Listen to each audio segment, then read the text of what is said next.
Dear friends, welcome back to my channel Play's Classes. Today in this video, we will learn passive voice of past continuous tense. Dear friends, आपका अपने channel pledge classes में स्वागत है। आज के video lecture में आप सीखेंगे पास्ट कंटिन्यूअस टेंस का पैसिव वॉइस, वो ही हिंदी सेंटेंस। कोई हिंदी सेंटेंस हो तो उसको कैसे पहचानेंगे कि ये पास्ट कंटिन्यूअस टेंस का है और पैसिव वॉइस में है। तो आज के वीडियो लेक्चर में आप यही सीखने वाले हैं कि पास्ट कंटिन्यूअस टेंस है और पैसिव वॉइस है या कैसे जानेंगे, और यदि हमें पता है कि पास्ट कंटिन्यूअस टेंस है और पैसिव वॉइस है तो उसका हम ट्रांसलेट कैसे करेंगे, आज के वीडियो लेक्चर में आप सीखने वाले हैं। तो डियर फ्रेंड्स, जैसे कि आपको स्क्रीन पर दिखाई दे रहा है, आज का मेरा टॉपिक है passive voice of past continuous tense.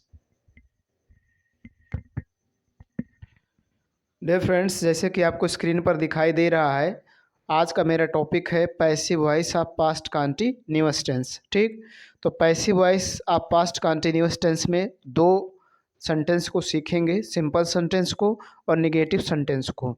यदि सिंपल सेंटेंस हो तो उसका ट्रांसलेट कैसे करेंगे और नेगेटिव सेंटेंस है तो उसका ट्रांसलेट कैसे करेंगे, आज के वीडियो लेक्चर में आप सीखेंगे। ठीक, तो डियर फ्रेंड्स, देखिए यहाँ पर पहचान लिखा हुआ है, जा रहा था, जा रही थी, जा रहे थे।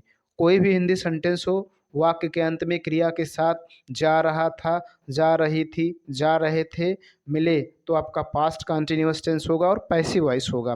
पास्ट कंटिन्यूअस टेंस को आपने पढ़ा होगा तो आपको मालूम होगा पास्ट कंटिन्यूअस टेंस की पहचान होती है केवल रहा था, रही थी, रहे थे। लेकिन यहाँ पर देखिए लिखा हुआ है जा रहा था, जा रही थी, जा रहे थे। ये पास्ट कंटिन्यूअस टेंस के पैसिव वॉइस की पहचान है कि पास्ट कंटिन्यूअस टेंस हो और पैसिव वॉइस में हो तब ये आएगा, जा रहा था, जा रही थी, जा रहे थे। जैसे मैंने देखिए सिंपल सेंटेंस में एग्जाम्पल भी लिखा है, तुम्हें अंग्रेजी सिखाया जा रहा था, पेड़ काटा जा रहा था, खाना बनाया जा रहा था। देखिए अंत में जा रहा था, इसमें एक और क्रिया है सिखाना, पेड़ काटा जा रहा था, जा रहा था, एक इसमें एक और क्रिया है काटना, खाना बनाया जा रहा था अंत में आया है, और बनाना एक और क्रिया है। तो इसी प्रकार से बहुत सारे सेंटेंस, हजारों लाखों करोड़ों सेंटेंस आपको मिले जिनके अंत में जा रहा था, जा रही थी, जा रहे थे हो और उसमें एक और क्रिया हो तो आपका पैसिव वॉइस होगा और पास्ट कंटिन्यूअस टेंस होगा। ठीक, तो उम्मीद करता हूँ डियर फ्रेंड्स आपको समझ में आ गया होगा कि आप कैसे पहचानेंगे कि ये पास्ट कंटिन्यूअस टेंस है और पैसिव वॉइस है। तो पास्ट कंटिन्यूअस टेंस की पहचान यही है, रहा था, रही थी, रहे थे, लेकिन जब उसके साथ जा शब्द जुड़ जाए, जा रहा था, जा रही थी, जा रहे थे, और इसके बाद उसमें और कोई मेन वर्ब हो तो आपका पास्ट कंटिन्यूअस टेंस होगा और पैसिव वॉइस में होगा। ठीक, तो डियर फ्रेंड्स आज आप यही सीखेंगे कि सिंपल सेंटेंस और नेगेटिव सेंटेंस को ट्रांसलेट कैसे करेंगे। तो डियर फ्रेंड्स आपके सामने पहला पॉइंट्स है सिंपल सेंटेंस। देखिए मैंने यहाँ पर लिखा हुआ है सिंपल सेंटेंस। सिंपल सेंटेंस को मैं हर वीडियो लेक्चर में बताता हूँ कैसे पहचानोगे। अंत में पूर्ण विराम होगा, देखिए अंत में पूर्ण विराम है, अंत में पूर्ण विराम है, अंत में पूर्ण विराम है। फिर उस सेंटेंस में नहीं शब्द नहीं होगा, तो देखिए इसमें नहीं शब्द कहीं पर नहीं है। फिर उसमें ये आपका पैसिव वॉइस सीख रहे हैं तो सब्जेक्ट का पता नहीं रहेगा, इसमें ऑब्जेक्ट की प्रधानता होगी, क्योंकि आपको मालूम होगा कि पैसिव वॉइस में ऑब्जेक्ट की प्रधानता होती है और एक्टिव वॉइस में सब्जेक्ट की प्रधानता होती है। तो डियर फ्रेंड्स आपको क्या करना है, सबसे पहले ऑब्जेक्ट लिखना है। ऑब्जेक्ट के अनुसार आपको वाज वर्ड का यूज करना है, सिंगुलर के साथ वाज और प्लूरल के साथ वर्ड का यूज करना है। फिर बीइंग लगाना है, फिर V3 लगाना है, फिर अदर वर्ड लगाना है। जैसे इसमें देखो, तुम्हें अंग्रेजी सिखाया जा रहा था, किसको अंग्रेजी सिखाया जा रहा था, तुम्हें, तो तुम्हें की इंग्लिश यहाँ आपको यू यूज करना है और यू के साथ आप लगाएंगे वर। आपको मालूम होगा कि यू के साथ वर का यूज किया जाता है। उसके बाद आपको लगाना है बीइंग और उसके बाद लगाना आपको V3 वर्ब का थर्ड फॉर्म। सिखाना का इंग्लिश होता है टीच, उसका थर्ड फॉर्म लगाएंगे तो हो जाएगा टॉट, और अंग्रेजी की इंग्लिश तो यहाँ लिख देंगे इंग्लिश। ठीक, इस तरह से आपको करना है। ठीक है, अगला सेंटेंस देखेंगे, पेड़ काटा जा रहा था। तो पेड़ काटा जा रहा था, सबसे पहले आप सब्जेक्ट लिखेंगे, पेड़ की इंग्लिश ट्री, तो लिख देंगे द ट्री। क्या लिख देंगे, द ट्री। अब उसके बाद देखेंगे सिंगुलर है तो वाज का यूज करेंगे, सिंगुलर के साथ वाज, और उसके बाद बीइंग लगाएंगे और उसके बाद V3, काटना का इंग्लिश कट, थर्ड फॉर्म भी कट ही होता है। ठीक, इसी प्रकार से अगला सेंटेंस देखेंगे, खाना बनाया जा रहा था। सबसे पहले क्या लिखेंगे, ऑब्जेक्ट, क्या बनाया जा रहा था, खाना, तो खाना की इंग्लिश होती है फूड, लिख देंगे द फूड। क्या लिख देंगे, द फूड। उसके बाद लगाएंगे वाज क्योंकि सिंगुलर है, उसके बाद लगाएंगे बीइंग, और उसके बाद लगाएंगे V3। बनाना का इंग्लिश होता है कुक, खाना पकाना या बनाना बात एक ही है, तो लगाएंगे कुक्ड थर्ड फॉर्म। उसके बाद full stop, the food was being cooked. ठीक, इस तरह से आपको सिंपल सेंटेंस का ट्रांसलेट करना है। सबसे पहले ऑब्जेक्ट, फिर वाज वर्ड, फिर बीइंग, फिर V3, फिर अदर वर्ड। ठीक, अब डियर फ्रेंड्स आप सीखेंगे नेगेटिव सेंटेंस का ट्रांसलेट कैसे करें। डियर फ्रेंड्स अब आपके सामने अगला पॉइंट्स है नेगेटिव सेंटेंस। देखिए यहाँ पर लिखा हुआ है नेगेटिव सेंटेंस, और नेगेटिव सेंटेंस की क्या पहचान होती है एक बार मैं आपको बताता हूँ। अंत में पूर्ण विराम होगा। देखिए इसके अंत में पूर्ण विराम है, इसके भी अंत में पूर्ण विराम है, इसके भी अंत में पूर्ण विराम है। तो अंत में पूर्ण विराम होगा और उसमें नहीं शब्द होगा। देखिए इसमें नहीं है, मुझे गणित नहीं पढ़ाया जा रहा था, नहीं शब्द है। राम को कभी नहीं भगाया जा रहा था, नहीं शब्द है।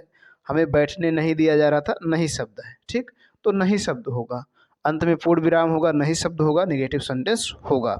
क्या करना है, सेम वही काम करना है। सबसे पहले ऑब्जेक्ट लिखना है, फिर वाज या वर लिखना है ऑब्जेक्ट के अनुसार, फिर नॉट या नेबर। नॉट लगाएंगे नहीं के लिए, नेवर लगाएंगे कभी नहीं के लिए। उसके बाद लगाएंगे बीइंग और फिर V3, फिर अदर वर्ड जो बच जाएगा उसको लिख देंगे जी। ठीक, तो जैसे यहाँ पर देखिए मुझे ऑब्जेक्ट है तो मी आपको यूज नहीं करना, आपको क्या यूज करना है, आई। और आई के साथ इन दोनों में से क्या लगता है, वाज। आई के साथ वाज लगता है। देखिए इसमें नहीं है तो नॉट लगाएंगे, और उसके बाद आपको लगाना है बीइंग। क्या लगाना है, बीइंग। उसके बाद आपको लगाना है V3, वर्ब का थर्ड फॉर्म। पढ़ाना का इंग्लिश होता है टीच, उसका थर्ड फॉर्म लगाएंगे तो हो जाएगा taught. I was not being taught, क्या नहीं पढ़ाया जा रहा था, मैथ्स, गणित। तो गणित को इंग्लिश में कहते हैं मैथमेटिक्स, लेकिन शॉर्ट में लिखना चाहें तो मैथ्स लिख सकते हैं। I was not being taught maths. ठीक, इसी प्रकार से अगला सेंटेंस को देखेंगे, राम को कभी नहीं भगाया जा रहा था। राम को कभी नहीं भगाया जा रहा था। देखिए राम को, तो राम आपका ऑब्जेक्ट है तो राम लिख देंगे। ठीक, उसके बाद लिखेंगे वाज या वर, तो वाज लगाएंगे क्योंकि सिंगुलर है। उसके बाद देखिए इसमें कभी नहीं है तो नेवर का यूज करेंगे। उसके बाद बीइंग लगाएंगे, क्या लगाएंगे, बीइंग। उसके बाद V3, भगाना का इंग्लिश होता है chased away, chase away sorry, तो उसका थर्ड फॉर्म लगाएंगे चेज्ड अवे। ठीक है, उसके बाद full stop, Ram was never being chased away. ठीक है, इसी प्रकार से अगला सेंटेंस देखेंगे, हमें बैठने नहीं दिया जा रहा था। हमें बैठने नहीं दिया जा रहा था, तो हमें एक इंग्लिश बी।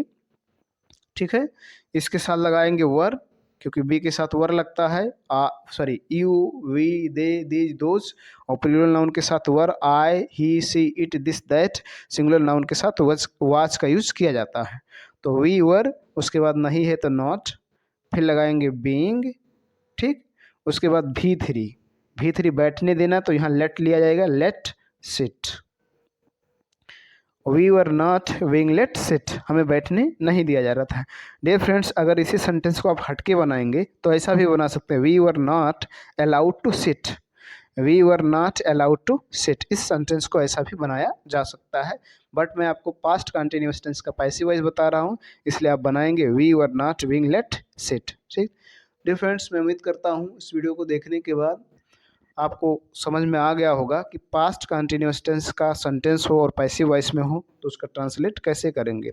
वीडियो पसंद आया हो तो लाइक करें, चैनल पे पहली बार हो तो आपसे रिक्वेस्ट है कि चैनल को सब्सक्राइब करें, साथ साथ बेल आइकन भी प्रेस करें ताकि जो मैं वीडियो अपलोड करूं उसका नोटिफिकेशन आपको मिलता रहे। आज की वीडियो लेक्चर में उतना ही, धन्यवाद।